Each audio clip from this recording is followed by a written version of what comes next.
So probably one of maybe the top question that I get asked is, Jane, what did you have? What was wrong with you? And that is always so hard to answer because I was one of the mystery illnesses where I saw doctor after doctor after doctor, and I was diagnosed with this and then with that, and the list just started accumulating and snowballing.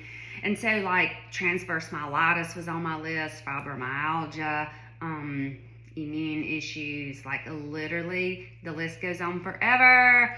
I was seeing absolutely every specialist. You could just flip through the yellow pages, and if there was a specialist in there, he was on my speed dial. The doctor at the Mayo Clinic probably summed it up best when he said, I did spend about 3 weeks at the Mayo Clinic, and he said, you have something that we don't even have tests yet for. Yeah, let that sink in. Because up until that point, my confidence in our American modern medicine was way up here. I've truly thought not only could we put the man on the moon, but we definitely could figure out by running a few tests what any health issues were. But no, the experts that I would see would rule out things. The next expert would rule those back in. I saw the best of the best. But here's the thing that I've realized just in the last little bit. Here's what it's important why my diagnosis wasn't very clear. Because we have a choice.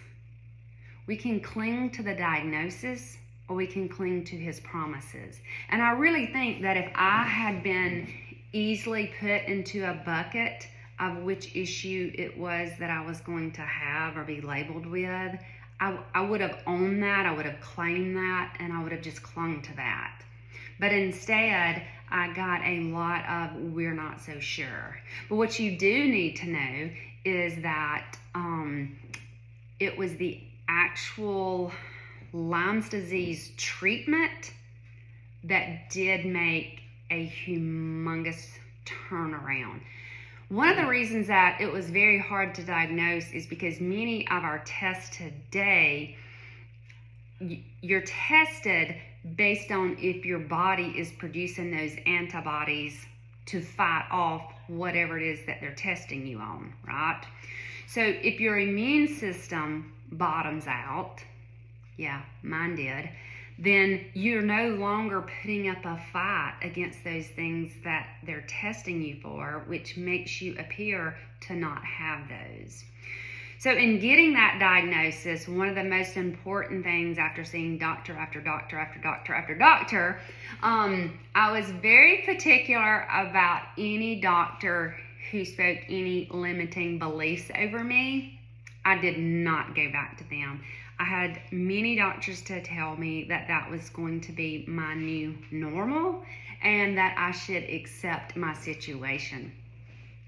By the way, my situation was I wasn't able to put one foot in front of the other. I didn't have any strength enough to even fold that up a washcloth. So the diagnosis wasn't clear cut, and it was many different things that led up to that recovery.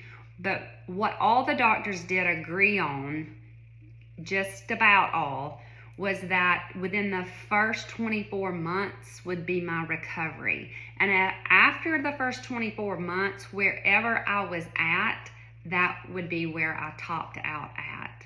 I also, during this, took immunoglobulin infusions. Those were given to me every other week.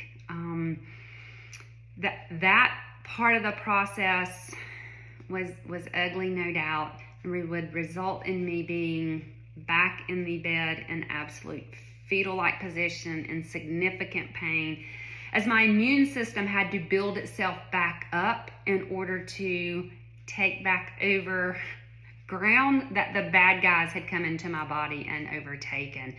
So once the immune system had built back up, then the diagnosis of the medicine, the PICC line with the Rocephin for the Lyme's disease began to come into play. Also, lots of natural herbs and such along the way as well. I'll share more of that part. I just know I get asked a whole lot, what did you have exactly? And said, exactly, we don't know. But I think that there is a good reason for that. And so oftentimes, and I caught myself saying, and just so desperately wanting that diagnosis, desiring that diagnosis. And during the same time, because I just thought, if I just knew what it was, then it would be okay. I could figure it out. We could come up with a plan, but we don't even know what we're dealing with, so we can't even come up with a plan. And so that was very frustrating. But a dear friend whose sister-in-law was diagnosed with terminal cancer reminded me that there's a whole lot worse than not knowing. So friend, if you're in a place where you don't know exactly what's wrong with you, go with what you do know. Go with the promises. Cling to the promises and don't get worked up over the diagnosis. Because for me, most every diagnosis I got was wrong anyway. And I was seeing the best of the best doctors. So don't get worked up into the diagnosis part. Get your mindset and your approach in alignment with that of God's word, and then move forward.